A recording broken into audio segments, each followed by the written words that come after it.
Bác về đây làm gì đấy? Cháu suy nghĩ kỹ chưa? À, Thằng nào mày khỏi nhà tao đi từ đây, bây giờ tao không cho mày ở đây nữa.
Chị ơi,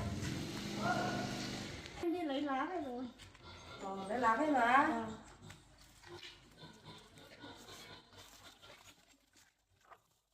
Đấy.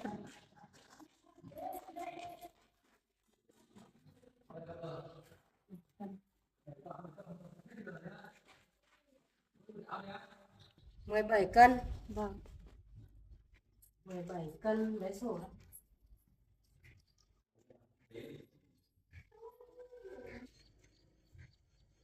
Em đi hai lá răng của chị thì bây giờ tính chia đôi nhá. Vâng.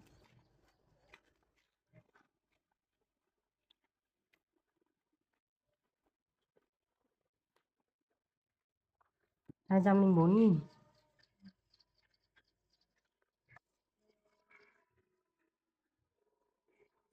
204 chia đôi chị cho em 100 nhá. Vâng.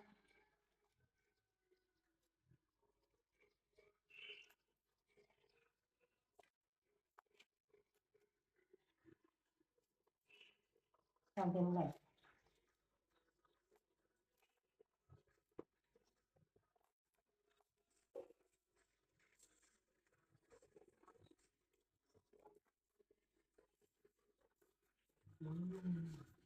Sáu, 100. Mai nếu mà rảnh là đi vặt cho chị nhé. Vâng. Mai em Mình không có thời gian đi lấy. em về đây chị. Ừ. Lấy bao đi. Mai nếu mà em lên thì em lấy.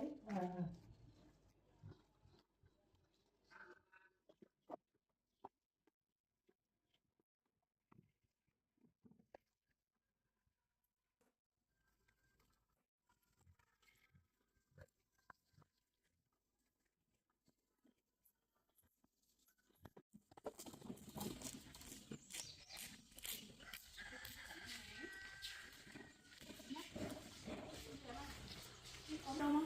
Có, lấy gì đi. Cái này á? Em lấy 2 gói nhé. 6.000. Vâng. Cái túi đựng.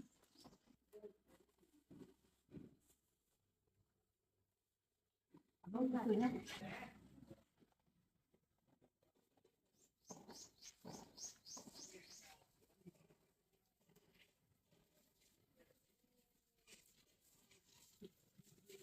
Em về đấy chị.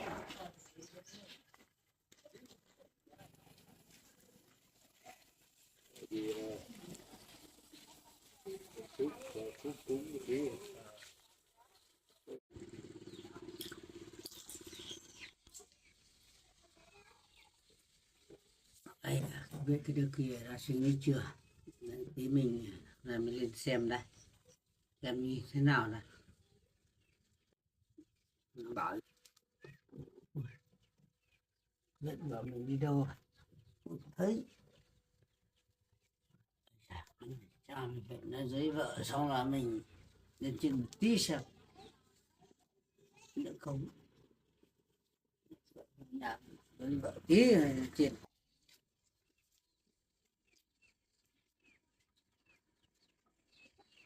Nhé, tôi lên trên có một tí việc. Ông lại đi đâu ấy? Lên trên có một tí việc bà nhà nhé. Bà nhà nhá, tôi trên này có tí việc. Ông mấy hôm nay ông đi đâu, đi đi lại suốt đấy, đi đến đâu? Ông Ơi đi bà đến đâu? không phải suy ông lên trên có mỗi tí việc rồi. Ông lên trên lên tí nhé, bà nhà nhé. Thế ông đi nhanh về nhanh nhá, không phải đi lại đi suốt đến tối không có ai chăn trâu đâu đấy. Bà phải lo, ông lên tí ông về luôn nha. Ông lên tí.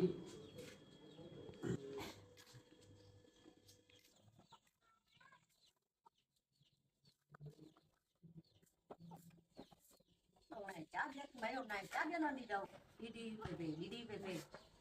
Cái ông này chả biết mấy hôm này thấy lạ lắm, chả biết đi đâu, cứ đi đi về về, đi đi về về. Chắc mình phải đi theo xem đó, xem ông này đi đâu.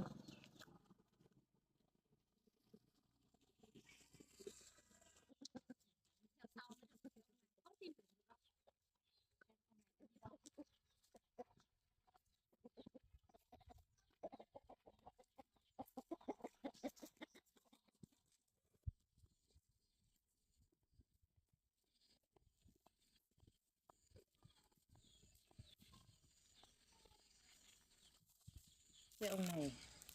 Hay là nó lại đi lên cái đứa con mồ côi kia rồi, lại đi được vào đường đấy rồi. Mình phải đi xem, đi theo xem mới được.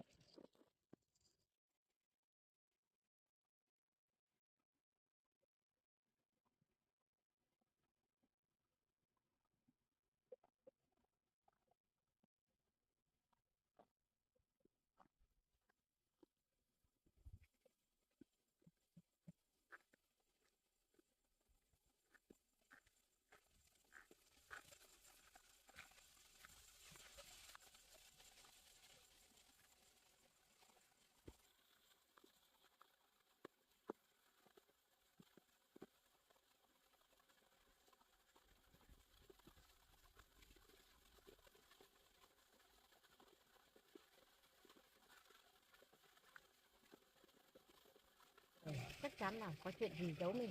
Mấy hôm nay cứ thấy ốc đi đi về về, đi đi về về, không thấy nói sự thật. Mình phải mò đi theo xem đó.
Trời rất to, thế này chắc sắp mưa lớn rồi.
Tự dưng cái ông này chẳng biết nó là đi vào cái đứa con một côi này là cái gì nữa.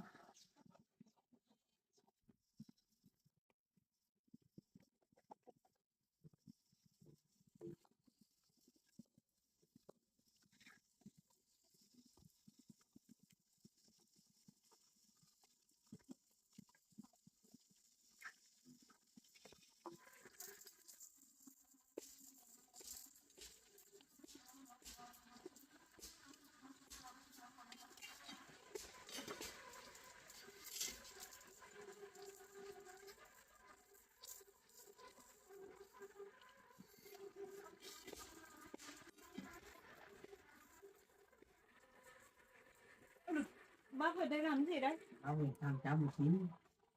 Về thăm lúc khác chứ sao giờ này bác về thăm cháu? Bác nhớ cháu, bác phải về thăm cháu một tí. Có việc gì không?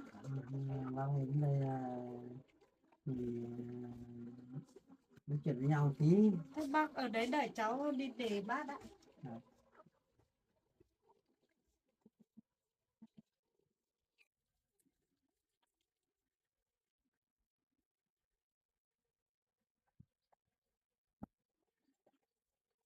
Ngồi đây xem người ta nói gì đó. Thế có chuyện gì không bác? Cháu ở đây bác nói chuyện một tí. Bác ngồi đi.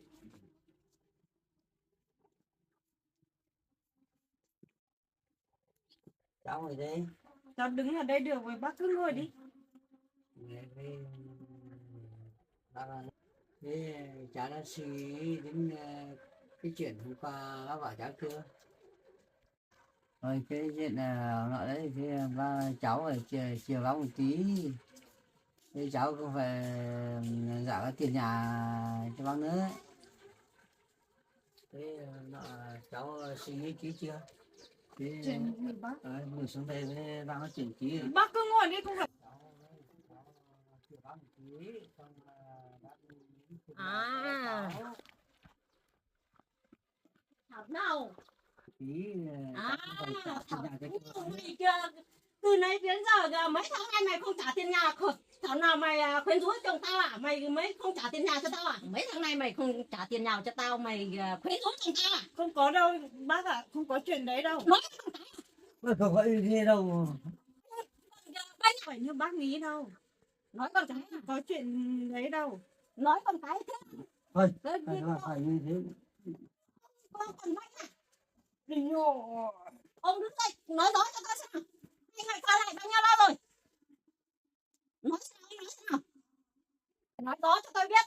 Hai người qua lại với nhau bao nhiêu lâu rồi? Không có chuyện như bác nghĩ đâu. Nói rõ cho tôi biết, tôi sẽ đuổi ông không ra khỏi nhà, không cho ở với tôi nữa. Thế là vợ cứ phải nghe anh Không nói rõ cho tôi biết là tôi đuổi ông ra khỏi nhà luôn. bỏ tay xuống để cho anh đó, để tại câu kia khuyên rũ anh thôi. Sao bác lại nói thế?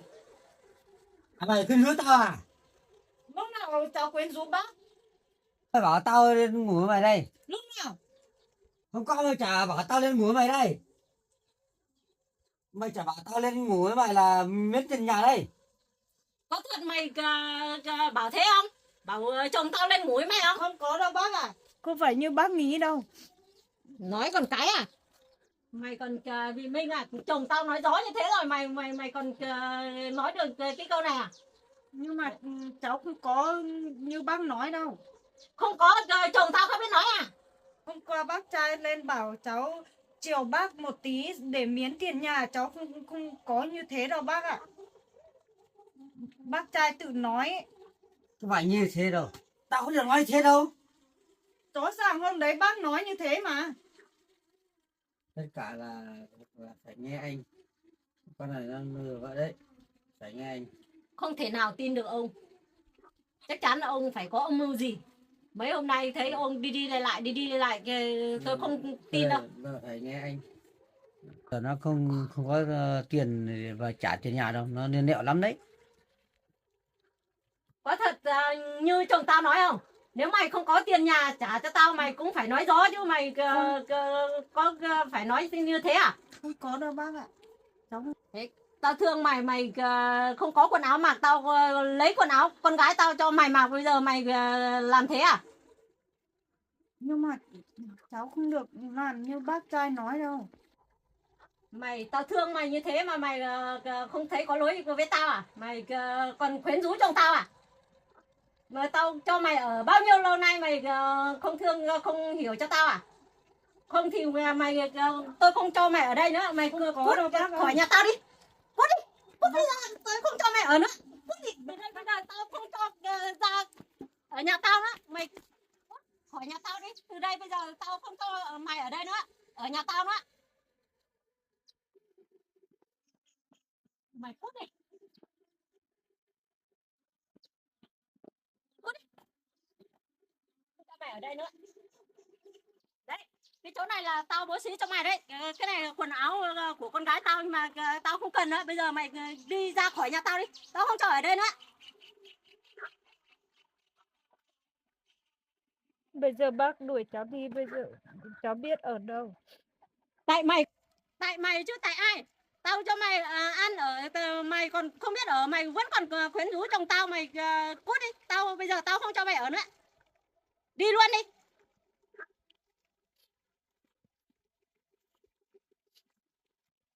Đấy gọi là chiều tao bây giờ cái đợi đi rồi. Đấy. Chiều tao tao còn bênh mày một tí. Không còn lầm bầm trong đấy à? Còn đi ra, cho tôi đi về đi.